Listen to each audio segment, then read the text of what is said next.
जी। अपने खेत के अनुपात में, एक निश्चित अनुपात में पेड़ पौधों की खेती करें, फलों की खेती करें। उससे क्या होगा, 1/3 लागत घट जाएगी। लकड़ी मिलेगी ईंधन के लिए, उसकी पत्तियों से अच्छी क्वालिटी की खाद मिलेगी, उत्पाद।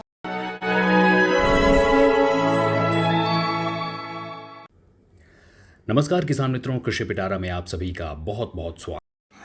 नमस्कार दोस्तों, आप देख रहे हैं कृषि पिटारा में बांदा से साकेत अवस्थी, जो कि इस समय हम जो उन्नतशील किसान हैं और उन्नतशील फसलों का उत्पादन करते हैं, जिनकी देख रेख में और जिनके प्रशिक्षण के लिए यहाँ से अन्यत्र देशों के जो है लोग प्रशिक्षण प्राप्त करने के लिए आते हैं। प्रेम सिंह, जो कि हमारे जो है ज़िले नहीं, देश नहीं, कई देशों में मशहूर हैं उन्नतशील फसल के और खेती के संबंध में। उनसे हम बात करेंगे और वो अपने सुझाव और खेती के बारे में, मिश्रित खेती के संबंध में जानकारी देंगे। नमस्कार सर। सर, ये कृषि पिटारा संस्थान है, आप से मैं ये जानकारी चाहूँगा कि उन्नतशील और मिश्रित खेती के संबंध में आप कैसे खेती करते हैं और किसानों को क्या संदेश देना चाहेंगे। नमस्कार। देखिए, खेती एक बहुआयामी काम है। इसको एक प्रकार की खेती से जोड़कर देखने की बजाय मैं इसको ऐसे देखता हूँ कि अगर देश में पर्यावरण को संतुलित रखना है,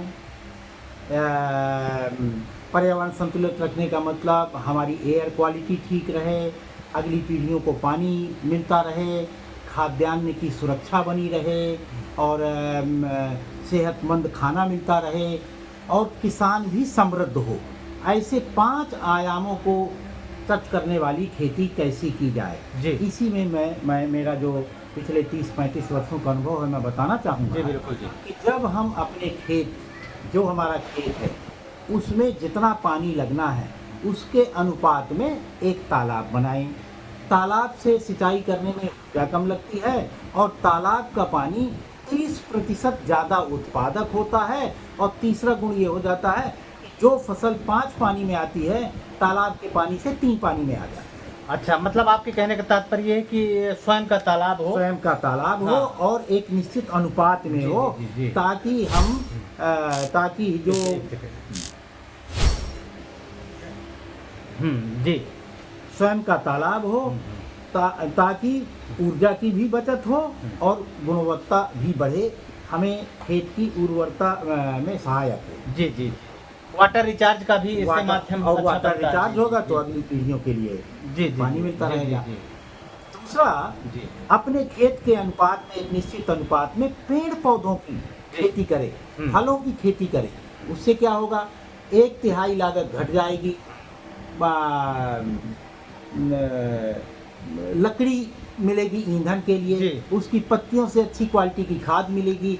उत्पादन 6 से 7 गुना, 1 एकड़ खेत में धान गेहूं पैदा करने से जितना उत्पादन होता है, उससे 4 से 5 गुना अधिक उत्पादन अमरूद, नींबू, संतरा, मौसमी, आम वगैरह में। अच्छा, एक जानकारी और चाहूँगा, जैसे 1 एकड़ में आपने बताया, 1 एकड़ में लगभग कितनी जो है बीघे जमीन? देखिए, बुंदेलखंड में 1 एकड़ खेत में अधिकतम बहुत अच्छा उत्पादन होगा तो 20 से 25 कुंटल धान और 20 कुंटल के आसपास गेहूं होगा जी, दोनों मिलाकर 45 कुंटल होगा।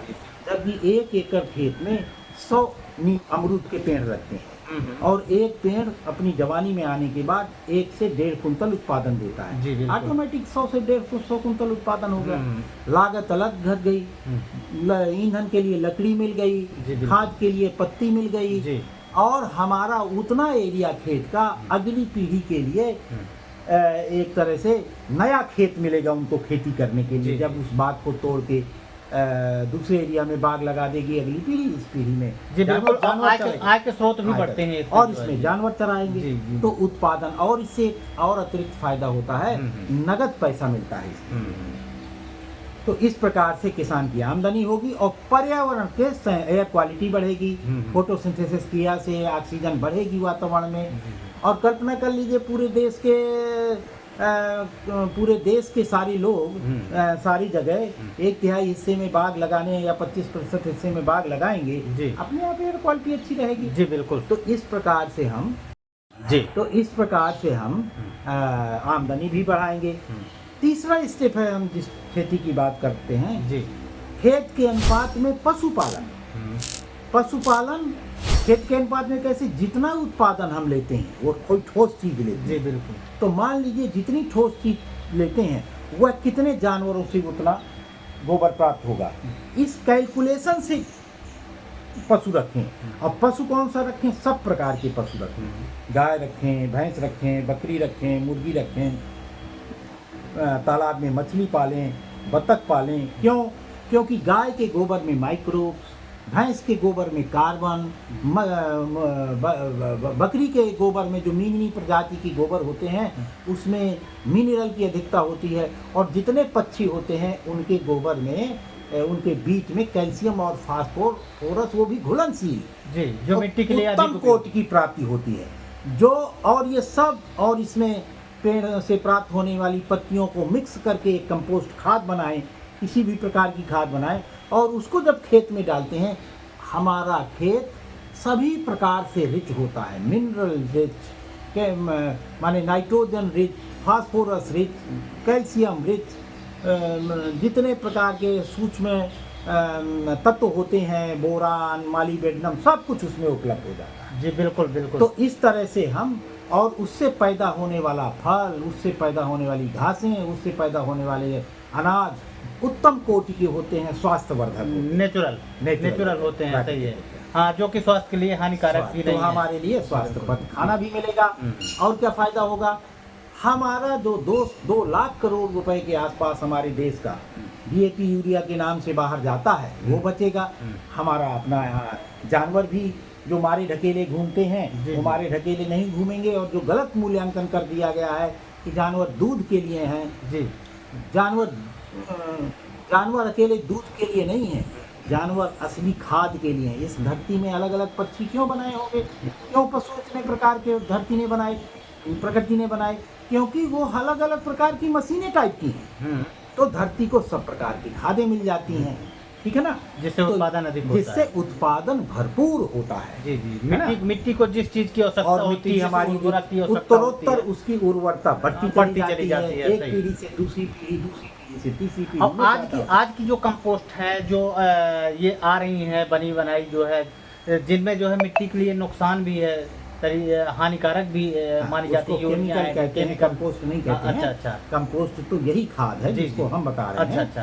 तो केमिकल खादें क्या होती हैं, बहुत लागत होती है उनको जी। पर जो वातावरण के नाइट्रोजन को फिक्स करना है, बहुत भारी मशीनरी से बनती है। हमारे देश का बहुत सारा पैसा उसके लिए व्यय होता है। 2 लाख करोड़ रुपया हमारे देश की सरकार देती है। ये हम बचा सकते हैं, उत्पादन भी बढ़ा सकते हैं और पौष्टिकता भी बढ़ा सकते हैं। बिल्कुल, हाँ। इसी प्रकार से खेत जितना है उसके अनुपात में और हमारे जो खेत में अब क्या पैदा करें, एक प्रश्न पैदा होता है। तो हम बाजार के लिए कुछ ना पैदा करें और ना ही बाजार से कुछ लाएं। हमारा खेत हमारे पुरखों ने हमारे खाने पीने के लिए दिया है। तो हमारे घर में जो लगता है, चाहे वो अनाज, दालें, मसाले, दूध, घी, फल, सब्जी, हाँ, किचन वेजिटेबल है, किचन के लिए सारी जो कुछ भी हमारे घर में लगता है, उस सब को अपने खेत में डिजाइन करें। और जो हमारे, तो ये चौथा स्टेप हो गया। तो इससे क्या होगा, बाजार में अभी किसान क्या करता है, टमाटर पैदा कर लेगा, फिर सारी चीजें बाजार से लाएगा। उपभोक्ता अलग ज्यादा बन जाता है, उपभोक्ता उत्पादक कम बन जाता है। तो इस प्रकार से वो एक चीज अपने पैदा करता है और 99 चीजें खरीदता है।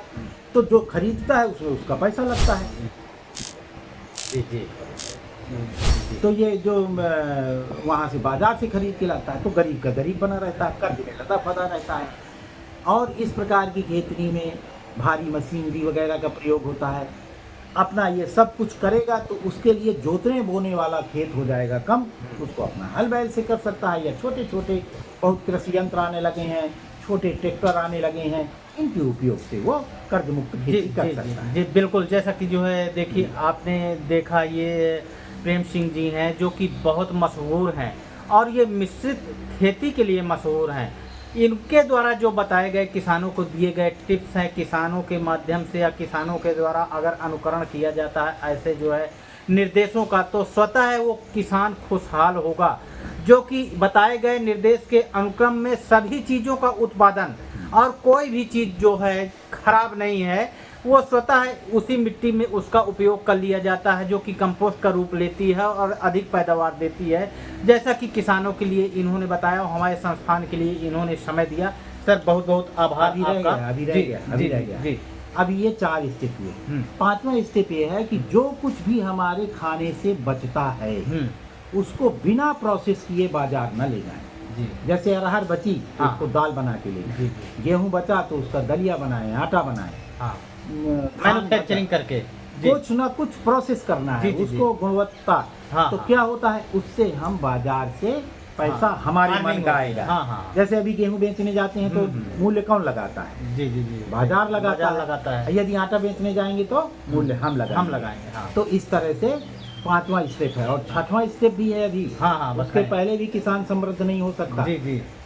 अपने पड़ोस इसमें ज़्यादा से ज़्यादा कितने लोगों को रोजगार दे सकते हैं। हाँ। तो मैं इसके उदाहरण के रूप में आपको बताना चाहता हूँ कि यह 5 एकड़ का खेत है हमारा। इस 5 एकड़ के खेत में 5 एकड़ के खेत में 10 लोगों को लगातार रोजगार मिला हुआ है। प्रोसेसिंग यूनिट है हमारे पास। दलिया बनाते हैं, दाल बनाते हैं, अचार बनाते हैं, मुरब्बा बनाते हैं। अभी अंदर जाके देख लीजिएगा आप, वहाँ पर सब कुछ रखा हुआ है। अच्छा। आटा बनाते हैं, बहुत सारी चीजें बनाते हैं। मैन्युफैक्चरिंग करते हैं। हाँ। मैन्युफैक्चरिंग नहीं कहते हैं उसको, प्रोसेसिंग कहते हैं। अच्छा, प्रोसेसिंग। मैन्युफैक्चरिंग वो व्यवसाय होते हैं जो जड़ वस्तुओं के होते हैं। जैसे ट्रैक्टर बनाना, ये मैन्युफैक्चरिंग। अच्छा। इसको प्रोसेसिंग करते हैं। तो प्रोसेसिंग करते हैं, फिर बाजार जाते हैं। और जो बाजार से आता है वो ज़्यादा से ज़्यादा लोगों में वितरित होना चाहिए। इन 6 स्टेप की खेती को आवर्तनशील खेती कहते हैं। इसका यह खेत उदाहरण है, कोई भी आके इसको देख सकता है। मैं यहाँ का एक समृद्ध किसान हूँ, 10 लोगों को लगातार रोजगार देता हूँ, कर्ज मुक्त हूँ और उपकार कार्यों के लिए योग्य बना रहता हूँ। जी। और इन्हीं स्टेप जो आपने बताए, इनको फॉलो अप करने के बाद में हर किसान समृद्धशाली होगा। हाँ, अभी तक इस खेत को देखने के लिए 20,000 से अधिक लोग यहाँ प्रशिक्षण ले चुके हैं। जी बिल्कुल। और 30 से अधिक देशों के लोग भी आ चुके हैं, यहाँ आकर के प्रशिक्षित हुए हैं। आपने इसके लिए अपने चैनल में आने के लिए अवसर दिया, इसके लिए मैं आभारी जी। हूँ। बहुत आपका धन्यवाद। चैनल बहुत का धन्यवाद। जैसा कि आपने देखा, जो है प्रेम सिंह जी थे और जो है समृद्धशाली किसान हैं। इनकी ख्याति देश और विदेश में अच्छी तरीके से फैली हुई है, जो कि बांदा जनपद का एक नाम रोशन कर रहे हैं और किसानों को निर्देश दे रहे हैं। समृद्धशाली और मिश्रित खेती के संबंध में इन्होंने जानकारी दिया। सर बहुत बहुत धन्यवाद आपका। नमस्कार। उम्मीद है कि ये कार्यक्रम आपको काफ़ी पसंद आया होगा। अगर आप हमारे चैनल पर नए हैं तो हमारे चैनल को सब्सक्राइब भी करें। अगर आपको ये वीडियो पसंद आई है तो इसे लाइक और शेयर भी करें। किसान मित्रों, आपका बहुत बहुत धन्यवाद।